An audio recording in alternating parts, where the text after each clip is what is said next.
What's going on, YouTube? This is my first time going live. Let's see what happens here. I figure it would be a good idea to go live because I've never done it on YouTube before. I have gone live on book and it will. So, because I have so many subscribers, I figure maybe this live conversation would be um, interesting. And this particular topic was a request from a subscriber. They wanted me to talk about dating while broke. And before I go into debt with this topic, because a lot can be said about it, I want to give more people a chance to enter into the room. If you're here, you can comment, say hello, join the conversation. If you see the title and you have some questions, make sure you ask them, um, and I'll try my best to answer them if.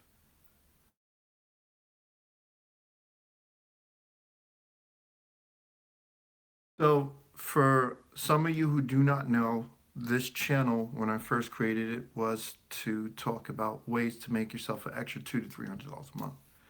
And I always talk about um, creating a business around your habits, right?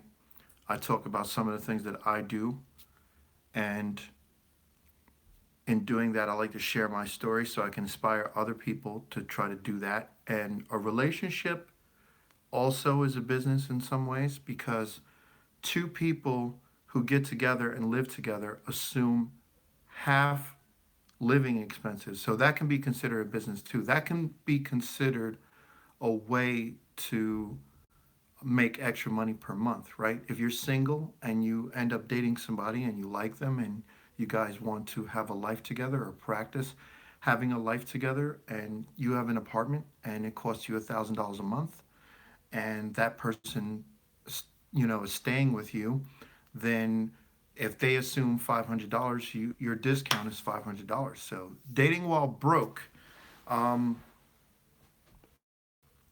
I think that there's opportunity in it, and it can also be scary to date while broke because the whole idea of dating someone is to remain spontaneous, right? So a relationship is about, you know,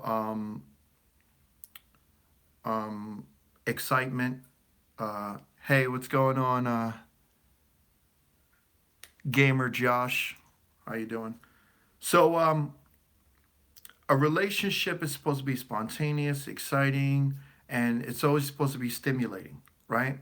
So there's nothing stimulating about arguing about living paycheck to paycheck together and having bills that you really can't pay and discussing a possible eviction notice, discussing a possible uh, situation where your lights are going to be cut off or your car's going to be repossessed. That is not exciting. I do not encourage people to date while broke, but if you must, there's a few opportunities that can um, present themselves if you're going to date while you're broke. For men, start a business together, right? So if one individual only has the capacity to build $300 a month in a business around their habits, two people, if you double that, you guys can make $600 a month.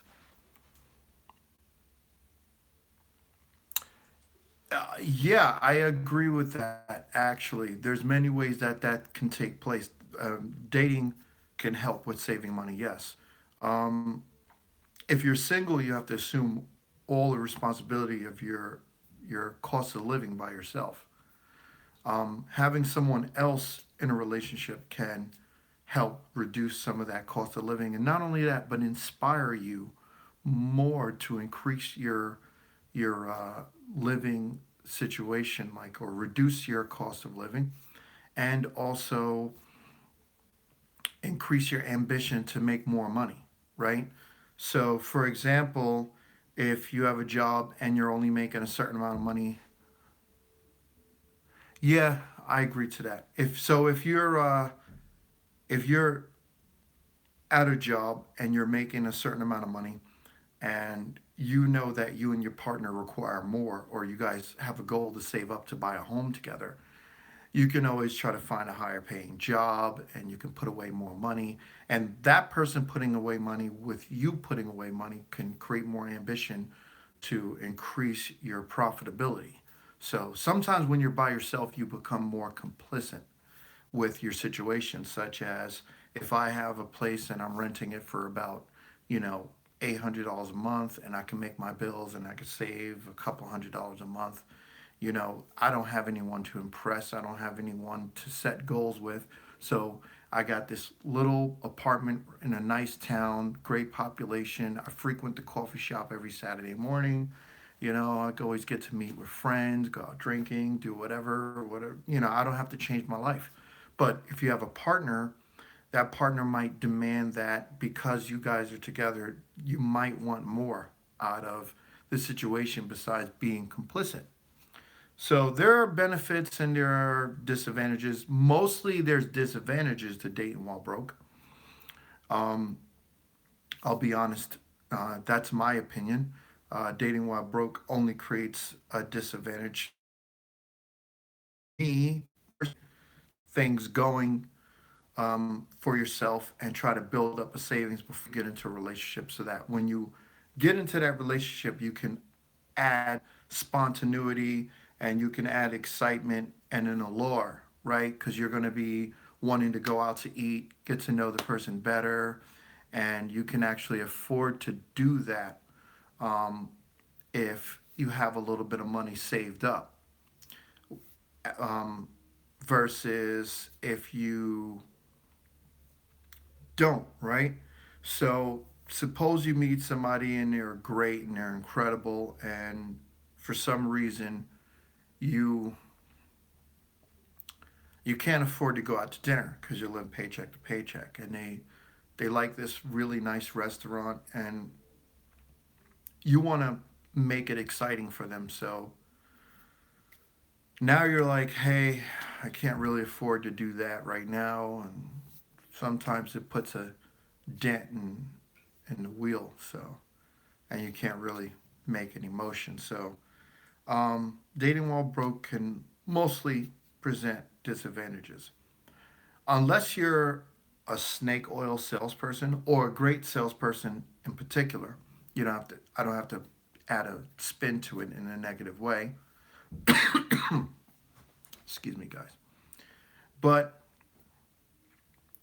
if you're great at creating options or put options or anything like that, or call options, like you can negotiate a relationship. Like, for example, you can put it out there that you're looking possibly for a roommate, or you could put it out there that you're possibly looking for a situation. You could people you could going on, you could meet out in public where you usually go, and um, you could use social media, for example. Tell people you like to go on walks or whatever. I mean, I wouldn't say try to use people, but just be honest about who you are.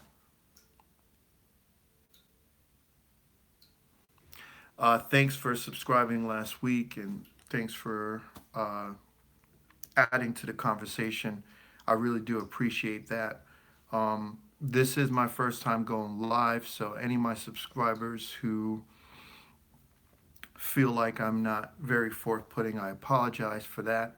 I respect everyone here, and I do believe that this channel is something we share together, because without you guys, I can't really put this content out because it won't go anywhere. So you guys are very much a part of this channel. I always do appreciate the content, and I always do appreciate the questions, the commentary, the subscribing, the shares, and everything else that adds to this channel. The likes and the views as well. So, excuse me, guys, sorry. It's allergy season, and I'm not having a great time dealing with it, which is why um, I haven't been making too many videos lately. I try to do two a week. I was trying to get into a habit of doing two a week, and then sometimes I get behind and I end up only doing about two or three a month. So I want to try to get more going. And if you guys think that I should, all my subscribers, if you think that I should start doing more live videos, let me know. I started thinking that maybe it might be a good idea to do some live videos. Oh yeah, absolutely. The topic about saving your first $1,000. Um, you have to have a strong mindset, right? And by the way, if you look at the thread and you search that topic, you'll find that I was one of the first people to make that to talk on that topic, and other people have gone viral. I don't know why I didn't particularly go really viral on that topic, but other people have used a lot of content that I made to go viral, and they've made their videos later, and they've gone viral. But that's fine. I don't. Thank you so much. I don't mind that other people use the content and have gone viral. That it's not like you can copyright the content that I know of, or maybe you can. Who knows? But it's been used on other platforms besides YouTube.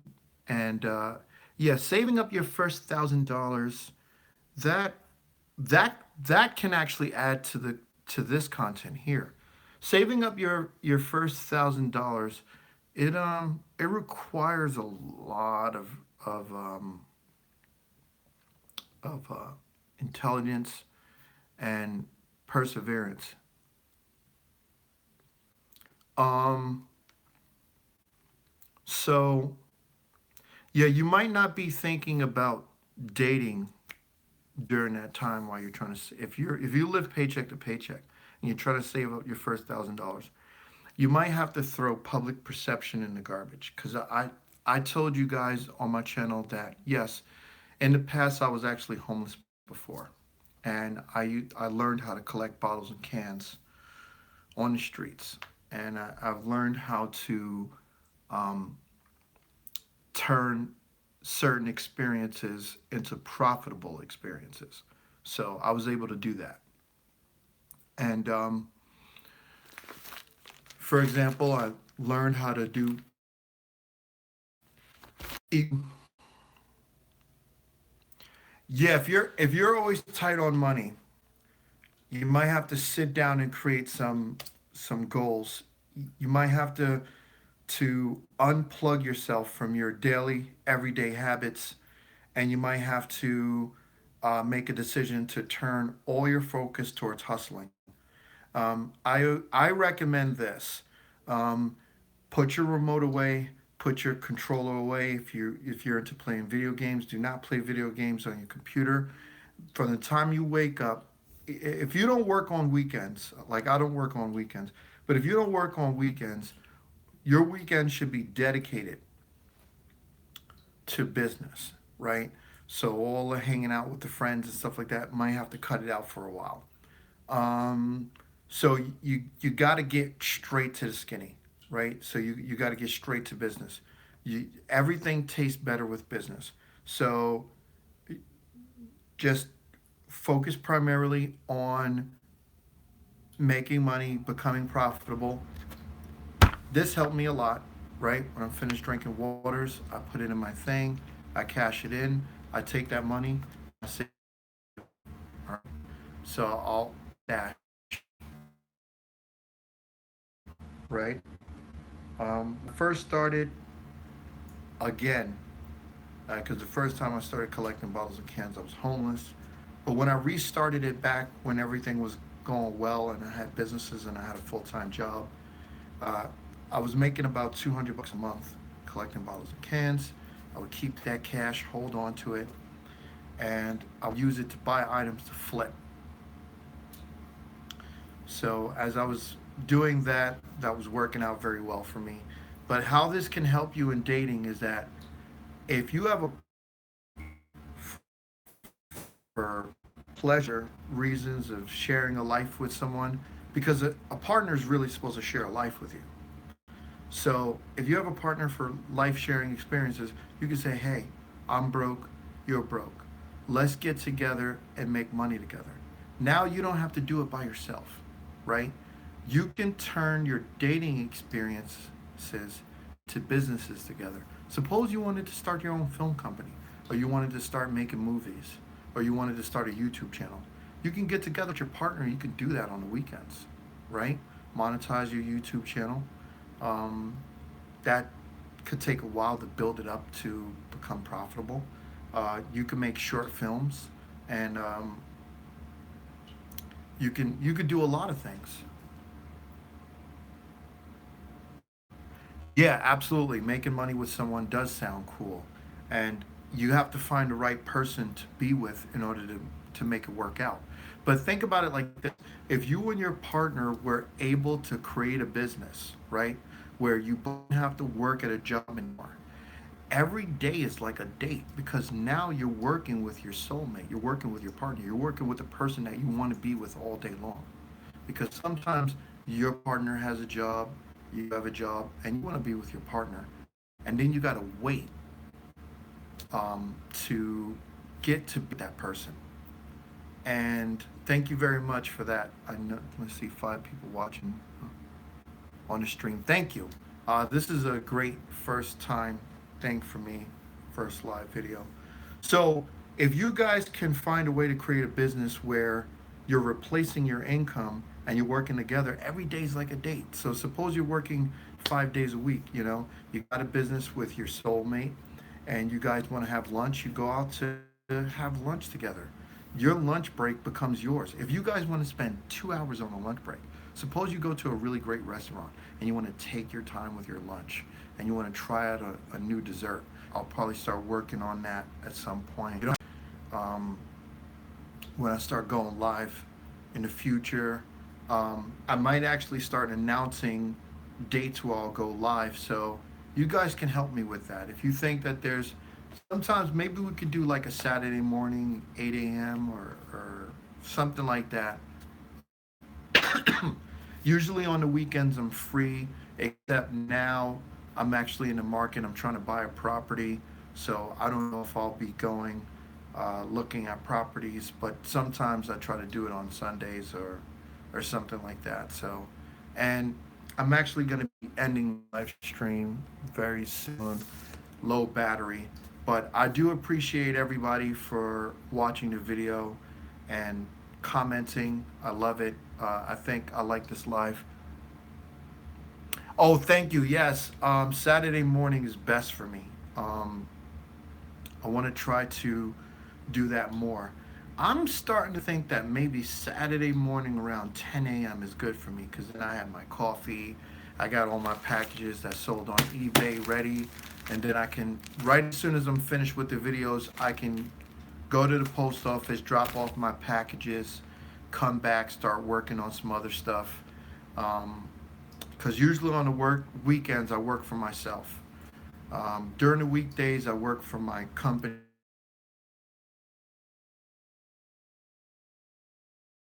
like that or whatever. But yeah, I don't trade stocks. I mostly purchase stocks to hold for dividends. I'll let you guys know right now. My favorite stock is AT&T.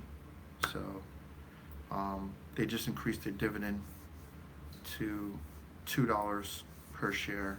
I think they're at 37.02 right now as far as share price. So to me, it's worth it. Let's just suppose I made $40 collecting bottles and cans. 40 bucks, right?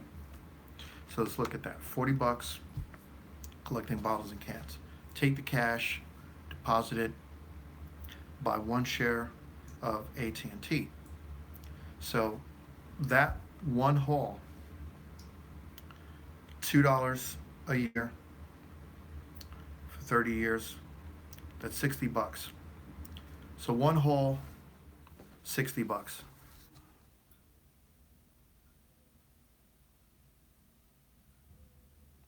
Oh yeah, absolutely. Thank you for right now it is 9:15. I'm thinking about starting at around 10 a.m. So to my UK folks, what time is it in the UK, if you don't mind?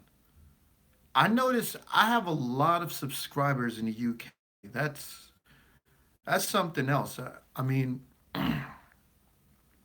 my grandmother is from England, and I've been told that I have a slight, not uh, a huge one, but a slight um, accent. Like for example, I don't say neither. I say neither. Okay. Um, either, either, neither, neither. That's how you know. Um, my great grandmother was an educator, and she taught at university in the States here. Um, she was raised in England, and my grandmother uh, came to the great grandmother. So, oh, okay. All right. So, yeah, that works out, I guess. 3 p.m. where you are, 10 a.m. where I am is 3 p.m. where you are. That's awesome. That's good to know. So, all my folks in the UK, um, I'm actually probably going to be starting a Patreon account. Um, some people want to talk to me directly, and I I do want to start having conversations about that because some people want to talk about investing and stuff like that. But guys, give me a quick second before I end this video. I gotta find it. I recommended. Yes, I have more than one business. So I recommended this book for people. So if you're an investor, you might want to read this. I just finished reading it not too long ago. A Random Walk on Wall Street. It's probably the best book. You can write it off on your taxes as a business like me. That's what I did. So there's a lot of tax. Yeah, well, you can learn how to do business better. There's a lot of ways that you can learn. One of the greatest ways is to continue watching my videos. That can help out a lot. There are a lot of different support um, groups and information and books and literature that you can. I always tell people if you want to be great at business, you can't do shortcuts. You got to do a lot of reading. The average CEO reads about 65 books per year, right? Sometimes I go over that. So if you want to be good at business, you have to do a lot of reading. Right now, it's a Saturday morning and I'm troubled because I don't have any really good books to read. And I never went into town today. And I never made any plans to go into town because I wanted to go live for you guys today and start working on some more material for more videos. Yeah, absolutely. So, so ending this video, I just wanted to tell you guys that yeah, I'm going to be doing a Patreon account. I'm thinking about demonetizing my YouTube, and I wanted to basically get support through Patreon only, um, so that uh, my subscribers can support my channel, and I can make the content directly from my subscribers because I don't like it too much when I get told that I can't monetize a video because the content is not advertiser friendly, and I want to speak directly to my subscribers. I don't want to make my message too marketable for the platform.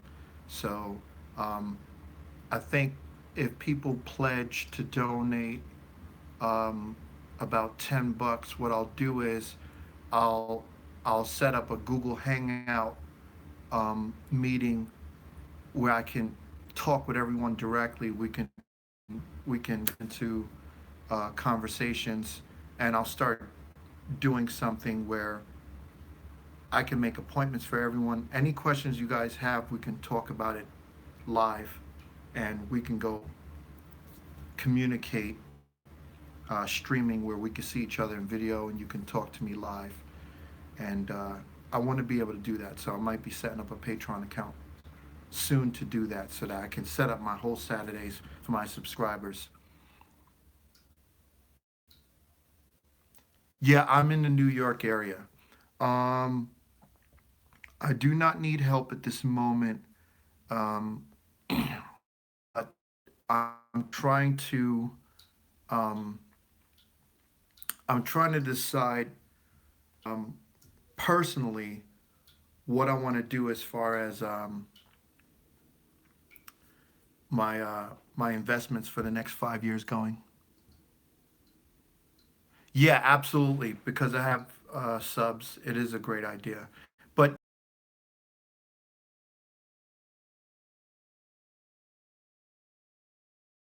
a lot of my newer videos aren't going viral. So I don't know how YouTube does it and whether people are being alerted to what I'm doing.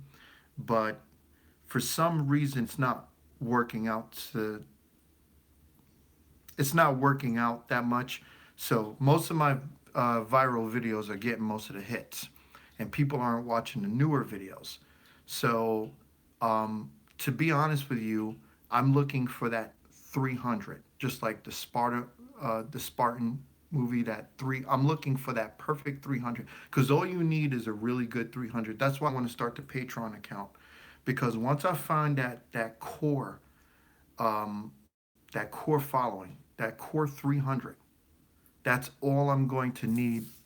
And my battery's going to die any minute now. That's all I'm going to need to really, really, really hit home. So I'm looking for that core 300. That the amount of subscribers I have is cosmetic. Most of them don't even watch my videos past the one they just watched.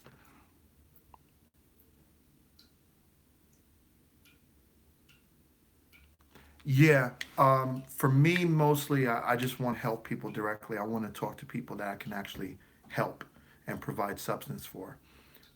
It's not really about turning this into a business. When I first started this channel, I really just wanted to help people. I was doing network marketing and I was trying to create a training program to help people do things better because I was helping people that weren't in my business.